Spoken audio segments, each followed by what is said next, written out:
Hello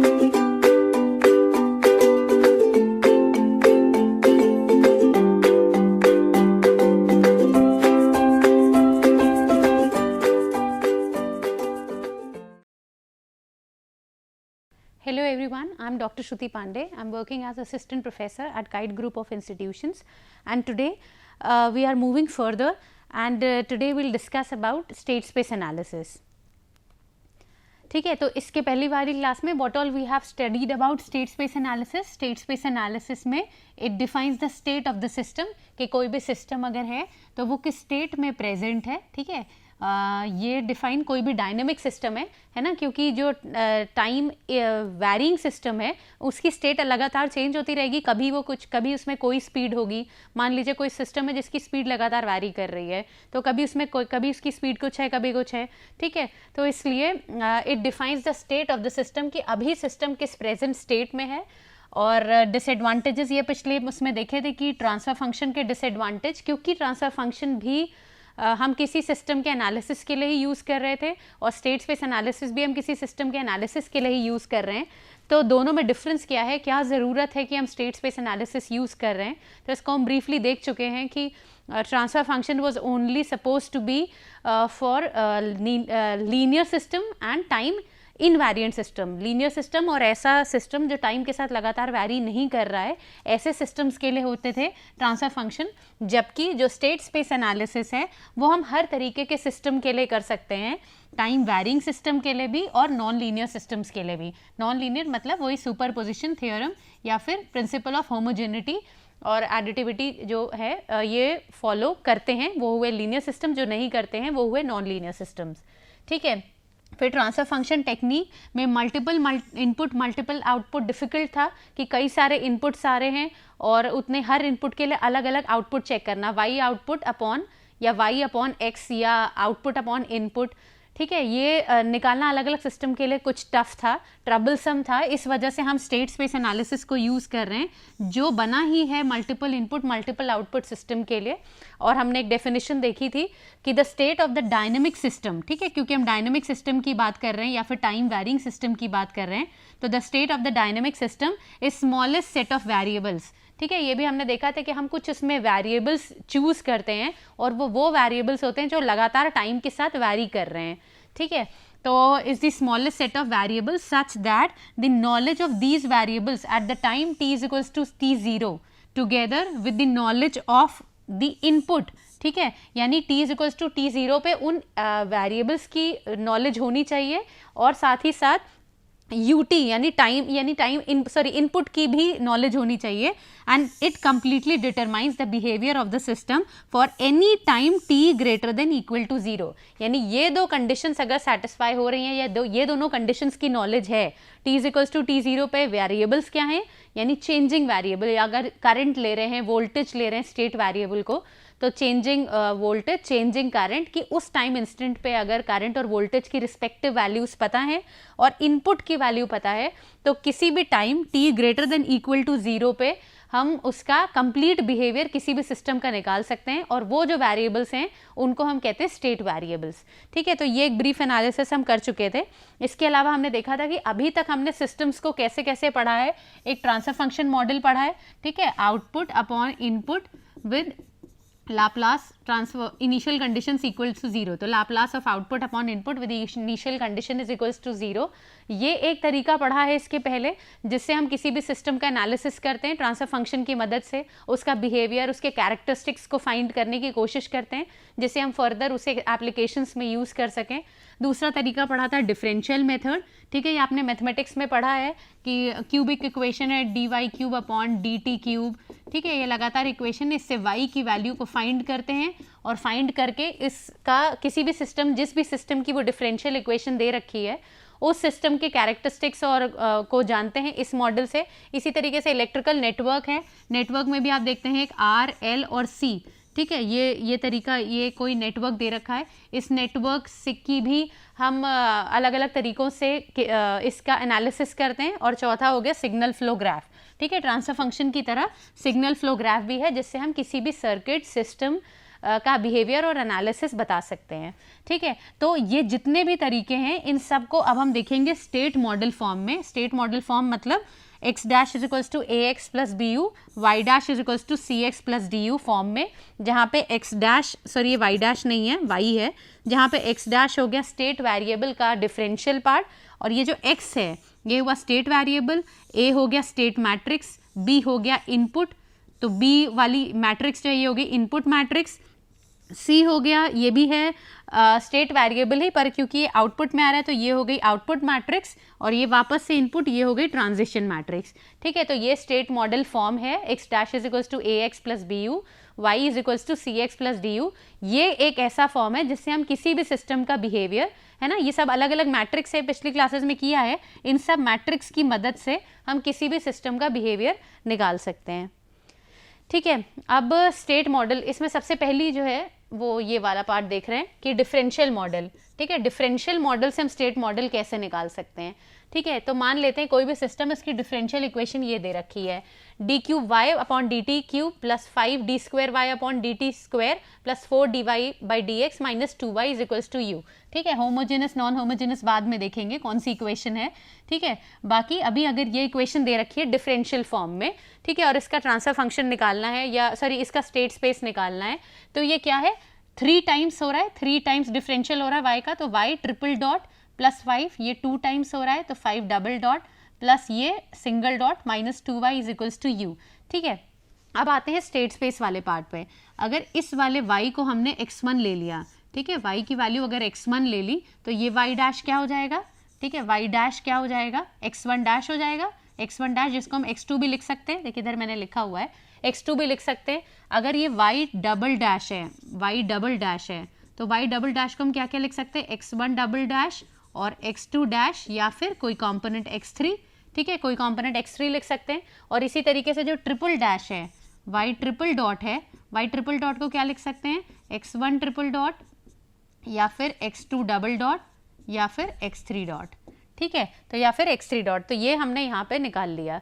ठीक है, तो अब किस तरीके से इक्वेशन हमें मिल रही है देखते हैं। y ट्रिपल डॉट से लिखते हैं x3 dash plus y double dash को हम क्या लिख सकते हैं, y डबल डैश को x3 लिख सकते हैं प्लस x3, ठीक है, x3 की वैल्यू निकाल सकते हैं, x3 लिख सकते हैं, यस, ठीक है, plus 4 dy by d x मतलब y डैश को क्या लिख सकते हैं, x2 लिख सकते हैं, माइनस 2y को हम क्या लिख सकते हैं, x1 लिख सकते हैं, इज इक्वल्स टू u। ठीक है, अब देखिए इस सिस्टम के अंदर हमें कितने, यहाँ वापस जाते हैं उस पर कि हमने पहले जो भी ऑर्डर ऑफ सिस्टम पढ़ा था, तो ऑर्डर ऑफ सिस्टम क्या होता है, ऑर्डर ऑफ सिस्टम क्या है, ऑर्डर ऑफ सिस्टम कैसे निकालते हैं, जितने भी number of energy storing elements, ठीक है, इससे हम ऑर्डर ऑफ सिस्टम निकाल सकते हैं। ठीक है, जैसे मान लेते हैं कि कोई अगर सर्किट है जिसके अंदर R L C, ठीक है, अगर ये कोई सर्किट है तो इस सिस्टम का ऑर्डर क्या होगा 2, क्योंकि इसमें कितने एनर्जी स्टोरिंग एलिमेंट है, एक ये और एक ये, तो ऑर्डर क्या हो जाएगा, इसका ऑर्डर हो जाएगा 2। इसी तरीके से अगर कोई सर्किट है जिसके अंदर मान लेते हैं ये कोई सर्किट है, इधर बनाते हैं, ठीक है, एक ये कैपेसिटर है और मान लेते हैं कि ये कैपेसिटर है, ठीक है, तो इसका ऑर्डर ऑफ सिस्टम क्या होगा, इसका भी ऑर्डर ऑफ सिस्टम 2 होगा। ठीक है, क्योंकि ये और ये दोनों पैरेलल में लगे हैं, कंबाइंड 1 कैपेसिटर, ये इंडक्टर। ठीक है, तो ऑर्डर ऑफ सिस्टम क्या होता है, जितने number of energy storing elements हो, और जितने number of energy storing elements हैं, जब शुरू में हमने स्टेट स्पेस मॉडल देखा तो स्टेट स्पेस मॉडल में हमने ये जाना कि जितने number of energy storing elements होते हैं उतने ही स्टेट वेरिएबल्स हम उस सिस्टम में लेते हैं। जैसे इसके अंदर अगर 2 एनर्जी स्टोरिंग एलिमेंट्स हैं तो इसके अंदर हम एक इंडक्टर करंट, एक IL करंट और एक VC वोल्टेज, ठीक है, ये 2 एनर्जी स्टोरिंग एलिमेंट्स ले सकते हैं। इसी तरीके से अगर इसके अंदर इसमें भी 2 हैं तो इसके अंदर भी एक IL करंट जो करंट लगातार चेंज हो रही है और एक VCT यानी जो कैपेसिटर वोल्टेज लगातार चेंज हो रहा है, ये 2 स्टेट वेरिएबल्स ले सकते हैं। ठीक है, तो इसी तरीके से अगर यहाँ पे 3 एनर्जी स्टोरिंग एलिमेंट हैं, अगर ऑर्डर ऑफ सिस्टम 3 है और एनर्जी स्टोरिंग एलिमेंट 3 है, ठीक है, दिख रहा है यहाँ पे 3 है, ठीक है, तो इसमें कितने एनर्जी स्टोरिंग एलिमेंट या कितने स्टेट स्पेस वेरिएबल हो सकते हैं, 3। ठीक है, तो 3 कौन कौन से स्टेट स्पेस वेरिएबल ले सकते हैं, एक हो जाएगा x1 डैश, एक हो जाएगा x2 डैश और एक हो जाएगा x3 डैश। ठीक है, क्योंकि हमें x3 डैश ऑलरेडी मिल रखा है, x3 डैश की वैल्यू क्या है, x3 dash is equals to, यहाँ से लेकर आए u minus 5x3 minus 4x2 plus 2x1। ठीक है, प्लस 2x1, ये हो गई x3 डैश की वैल्यू। यहाँ से ये A मैट्रिक्स है, A मैट्रिक्स, और A मैट्रिक्स के अलावा ये हुआ x1 x2 और x3। ठीक है, और ये हो गया plus BU, AX plus BU। ठीक है, तो पहले A वाली मैट्रिक्स देखते हैं। हाँ, एक चीज़ अब ये जो देखने वाली है वो ये है कि x3 की तो इक्वेशन यहाँ से दिख रही है। व्हाट अबाउट x1 और x2, x1 डैश और x2 डैश, x1 डैश और x2 डैश कहाँ से मिलेगा, यहाँ से मिलेगा इन इक्वेशन से। x1 डैश की वैल्यू क्या दे रखी है, x2। ठीक है, x1 डैश की वैल्यू x2 दे रखी है और x2 डैश की वैल्यू दे रखी है x3। ठीक है, तो ये मिल गई यहाँ से ये तीन इक्वेशंस। ठीक है, तो अब इसको फिल कर सकते हैं। x1 dash is equals to, x1 dash में x1 x2 x3 में से किसका कंपोनेंट है, सिर्फ x2 का कंपोनेंट है। x1 का कंपोनेंट 0 है, x2 का कंपोनेंट 1 है, x3 का कंपोनेंट भी 0 है।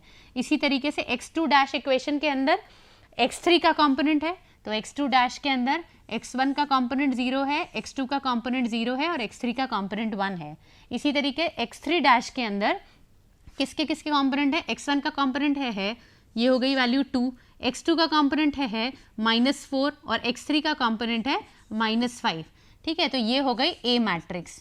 ठीक है, इसके अलावा अब U वाले पे आके देखें तो x1 डैश के अंदर U का कोई कंपोनेंट है, नहीं है, कोई U का कंपोनेंट नहीं है। x2 डैश के अंदर कोई U का कंपोनेंट है, कोई भी कंपोनेंट नहीं है। x3 डैश के अंदर क्या कोई U का कंपोनेंट है, हाँ, x3 डैश के अंदर U का कंपोनेंट है 1।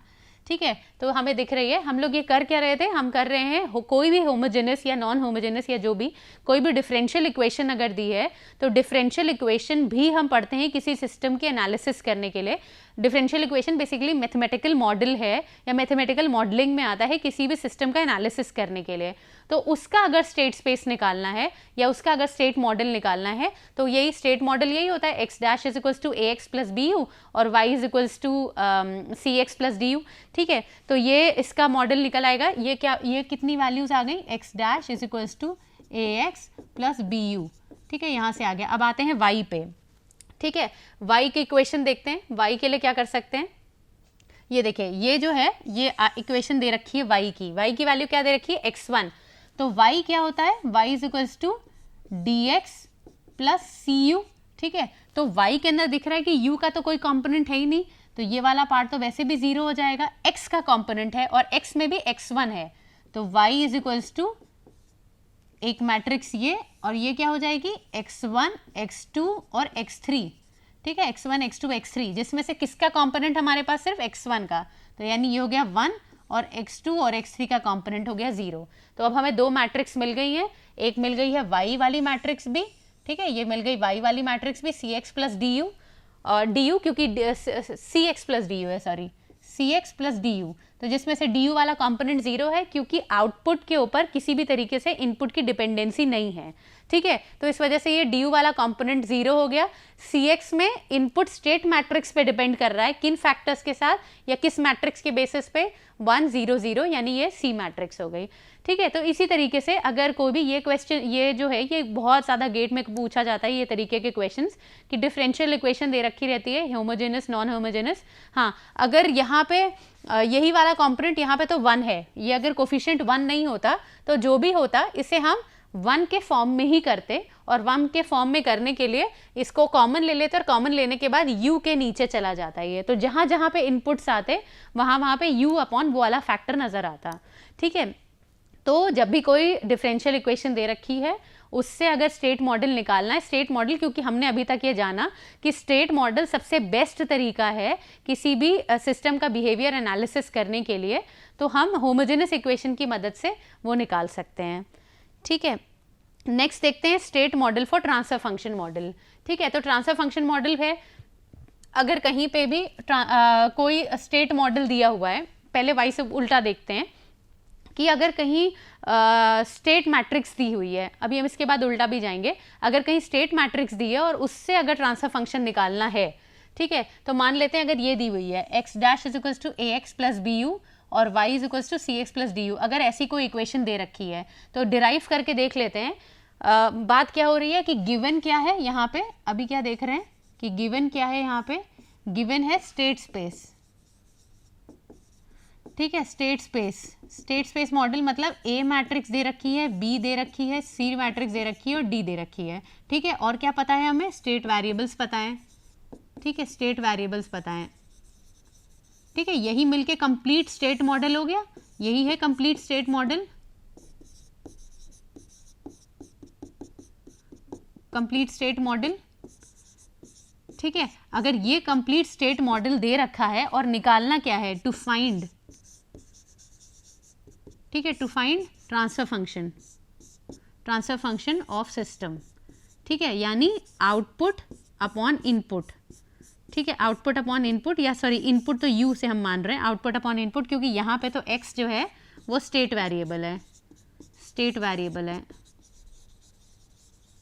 ठीक है, तो आउटपुट अपॉन इनपुट जो भी गिवन है, अगर ये निकालना है हमें तो क्या करना है, ये दे रखा है। अब इस वाली इक्वेशन को अगर हम सॉल्व करें तो क्या लिख सकते हैं, एक्स डैश दिया हुआ तो एस एस एक्स माइनस ए, ये हो गया एक्स टी के फॉर्म में दिया है, एस प्लस बी टी के फॉर्म में दिया ये। अब अगर एक्स के वाले सभी इधर लेकर आ जाएं, minus a x s plus sorry equal to रहने देते हैं बी यू एस। ठीक है, अब यहाँ से एक्सेस को कॉमन ले लें,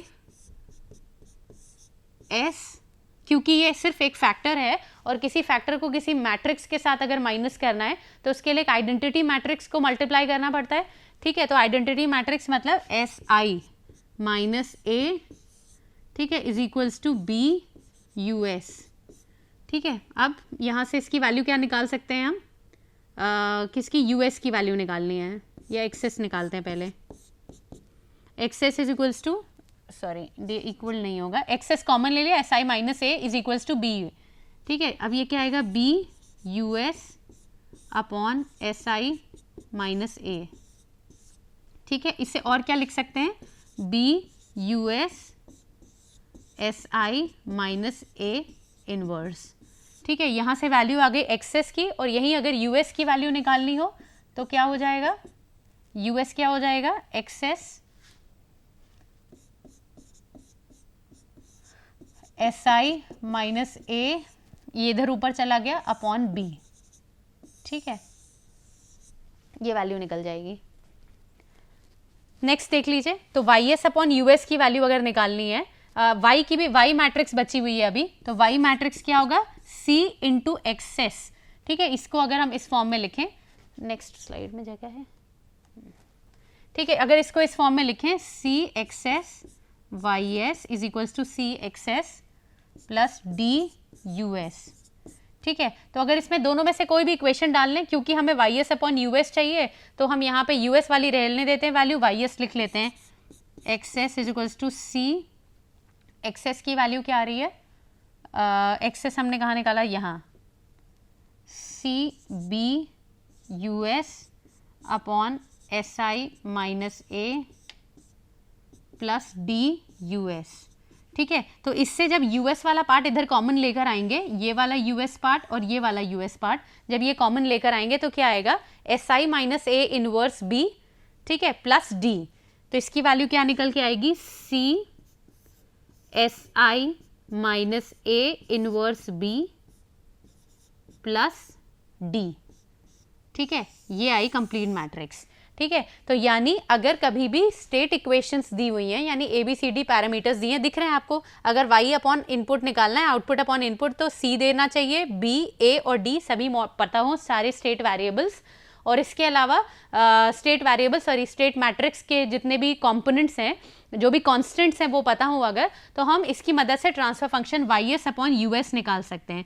और क्या ये यहीं से यही वैल्यू मैं दोबारा यहाँ लिख दे रही हूँ, y s upon u s is equals to c S I minus A inverse b plus d. ठीक है, ये वैल्यू निकल के आई ट्रांसफर फंक्शन की। ठीक है, तो इस तरीके से दिख रहा है कि अगर कहीं भी स्टेट स्पेस मॉडल दिया हुआ है तो उससे अगर ट्रांसफर फंक्शन की वैल्यू निकालनी है तो किस तरीके से निकाल सकते हैं। ठीक है, एक एग्जाम्पल, हाँ इसके अलावा और क्या क्या चीज़ें निकाल सकते हैं अगर दे रखा है, इस केस में भी क्या गिवन हो, अगर ABCD या फिर स्टेट मॉडल दिया हो या स्टेट मैट्रिक्स दी हो। ठीक है, स्टेट मैट्रिक्स दी हो, स्टेट मैट्रिक्स में A कंपोनेंट आ जाता है, ठीक है, या फिर स्टेट मॉडल दिया हो, स्टेट मॉडल, ठीक है, अगर गिवन है तो इससे SI माइनस A इनवर्स निकाल सकते हैं, क्योंकि क्या है x dash is equals to AX plus BU, y is equals to CX plus DU। ठीक है, तो अगर ये दिया हुआ है और उसके अंदर ये A मैट्रिक्स दी है तो कैरेक्टरिस्टिक्स इक्वेशन निकाल सकते हैं। हमने ये भी पीछे पता किया है, अभी जो भी इतने चैप्टर्स में जो भी पढ़ा उसमें कि कैरेक्टरिस्टिक्स इक्वेशन से किसी भी सिस्टम के डायनेमिक्स निकाल सकते हैं, किसी भी सिस्टम की कैरेक्टरिस्टिक्स पता कर सकते हैं। तो वो कैरेक्टरिस्टिक्स इक्वेशन अगर स्टेट स्पेस मॉडल की मदद से पता करनी है तो SI माइनस A इनवर्स का मॉड लेकर इक्वल टू 0 कर देंगे, तो इससे जो भी वैल्यू आएगी वो हो जाएगी कैरेक्टरिस्टिक्स इक्वेशन। नेक्स्ट और क्या निकाल सकते हैं, eigen value of system matrix A। ये जो A वाली मैट्रिक्स है इसकी अगर आइगन वैल्यूज निकालें, जो हमने मैथ्स में पढ़ रखा है, तो वो क्या निकल के आता है, poles of system transfer function. ठीक है, जो भी आउटपुट अपॉन इनपुट दिया हुआ है, आउटपुट अपॉन इनपुट जो भी होगा इस सिस्टम का, उसके पोल्स, ठीक है, पोल्स यानी denominator part, poles of transfer function निकल के आता है। ठीक है, तो ये कुछ ट्रिक्स हैं कि अगर दे रखा है कोई भी स्टेट स्पेस मॉडल तो उससे ट्रांसफर फंक्शन कैसे निकाल सकते हैं, कैरेक्टरिस्टिक्स इक्वेशन के गेट में पूछे जाते हैं सब क्वेश्चंस, ट्रांसफर फंक्शन कैसे निकाल सकते हैं, कैरेक्टरिस्टिक्स इक्वेशन कैसे निकाल सकते हैं, और आइगन वैल्यूज जो कि अगर कोई मैट्रिक्स दी है और उसकी आइगन वैल्यूज अगर निकाली तो वो निकल के आएंगी पोल्स ऑफ द सिस्टम। ये 2-2 मार्क्स के क्वेश्चन में आते हैं कि कोई भी स्टेट मॉडल दे रखा है और इट्स लाइक कि A मैट्रिक्स अगर आपको फाइंड आउट करनी है और उससे पोल्स ऑफ कैरेक्टरिस्टिक्स इक्वेशन या पोल्स ऑफ ट्रांसफर फंक्शन निकालना है। ठीक है, तो एक क्वेश्चन करके देख लेते हैं, इसके अंदर क्या निकालना है, ट्रांसफर फंक्शन। ठीक है, ट्रांसफर फंक्शन निकालना है, YS अपॉन US ये दे रखा है, x dash is equals to AX plus BU, y is equals to CX। ठीक है, तो यहाँ से पहले निकाल लेते हैं, निकालना क्या है, YS अपॉन US निकालना है। ठीक है, ट्रांसफर फंक्शन, तो A मैट्रिक्स क्या दे रखी है, A मैट्रिक्स दे रखी है 0, 1, -2 और -3। ठीक है, B मैट्रिक्स क्या दे रखी है, B मैट्रिक्स दे रखी है 0 और 1। ठीक है, C मैट्रिक्स क्या दे रखी है, 1 और 1। ठीक है, और YX अपॉन हमने अभी क्या देखा है कि YS अपॉन US की वैल्यू क्या होती है, C SI minus A inverse B plus D। ठीक है, ये होता है transfer function of any given state model. ठीक है, तो अब देख लेते हैं क्या हो जाएगा, पहले ये वाला पार्ट निकाल लेते हैं, SI माइनस A इनवर्स। तो SI माइनस A इनवर्स अगर निकालना है तो उसके लिए पहले SI माइनस A करेंगे, तो यानी S 0 0 S माइनस A वाला क्या पार्ट है, 0 1 -2 -3। ठीक है, तो SI की वैल्यू क्या निकल के आएगी, S -1 2 और S प्लस 3। ठीक है, ये मैट्रिक्स निकल के आई SI माइनस A। अब अगर इसका इन्वर्स निकालना है तो क्या करते हैं, इन्वर्स निकालना है तो डिटर्मिनेंट निकालेंगे, डिटर्मिनेंट की वैल्यू क्या हो जाएगी, S square plus 3S plus 2। ठीक है, बिकॉज दिस माइनस दिस। ठीक है, और इन्वर्स में क्या होता है, अगर 2 क्रॉस 2 की मैट्रिक्स है तो ये पोजीशन चेंज हो जाती है और इस तरफ का साइन चेंज हो जाता है, यानी S प्लस 3 और S और 2, सॉरी ये सेम रहता है ये, और ये हो जाएगा -2। ठीक है, तो ये वाला पार्ट आ गया, ये वाला पार्ट कितना है, SI माइनस A इनवर्स, ये पार्ट आ गया। अब SI minus A inverse given है और निकालना क्या है, SI minus A inverse into C into B। ठीक है, तो C मैट्रिक्स देख लेते हैं क्या है, C मैट्रिक्स है 1 क्रॉस 1, तो डिटर्मिनेंट वाले पार्ट को रख लेते हैं अलग, यानी S square plus 3S plus 2, इस पार्ट को रख लेते हैं अलग। C मैट्रिक्स में मल्टीप्लाई होगी ये मैट्रिक्स S प्लस 3 1 -2 और S। ठीक है, इतना into B matrix, B matrix क्या दे रखी है, 0 और 1, CSI minus plus D matrix भी गिवन है। ठीक है, 1 और सॉरी D मैट्रिक्स नहीं गिवन है क्योंकि 1 और 1 C मैट्रिक्स है। ठीक है, नेक्स्ट देखते हैं, इसको सॉल्व कर सकते हैं। ठीक है, this into this, this into this, minus this into this, this into this minus this into this, ठीक है। तो क्या निकल के आएगा 1 और s प्लस 3, ठीक है, यानी s प्लस 3 माइनस 2, ये आया -2, और दूसरा पार्ट क्या आएगा, दूसरा पार्ट आएगा 1 माइनस s,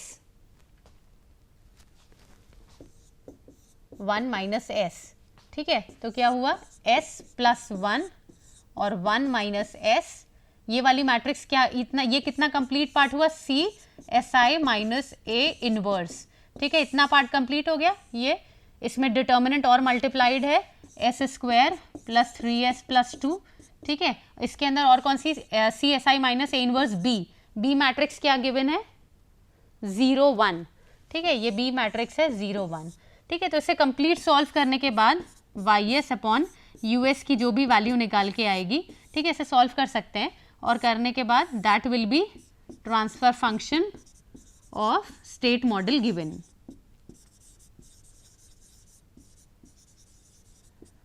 ठीक है। तो इस तरीके से अभी तक ये स्टेट स्पेस मॉडल में, अब इसके नेक्स्ट क्लास में विल डिस्कस कि अगर ट्रांसफर फंक्शन दे रखा है किसी सिस्टम का और ट्रांसफर फंक्शन से अगर स्टेट स्पेस मॉडल निकालना है, यानी ए बी सी डी चारों मैट्रिक्स निकालनी है, तो वो हम किस तरीके से करते हैं। इसके अलावा सिग्नल फ्लो ग्राफ अगर गिवन है, खुद भी प्रैक्टिस कर सकते हैं कि अगर सिग्नल फ्लो ग्राफ गिवन है, और सिग्नल फ्लो ग्राफ, क्योंकि सिग्नल फ्लो ग्राफ से हम ट्रांसफर फंक्शन निकालते थे और ट्रांसफर फंक्शन से हम स्टेट स्पेस निकाल सकते हैं, तो इसी तरीके से अगर सिग्नल फ्लो ग्राफ दे रखा है तो उससे डायरेक्ट स्टेट स्पेस कैसे निकाला जा सकता है, ये भी हम फर्दर आगे की नेक्स्ट क्लासेस में देखेंगे, ठीक है। So that's all for today's class, thank you.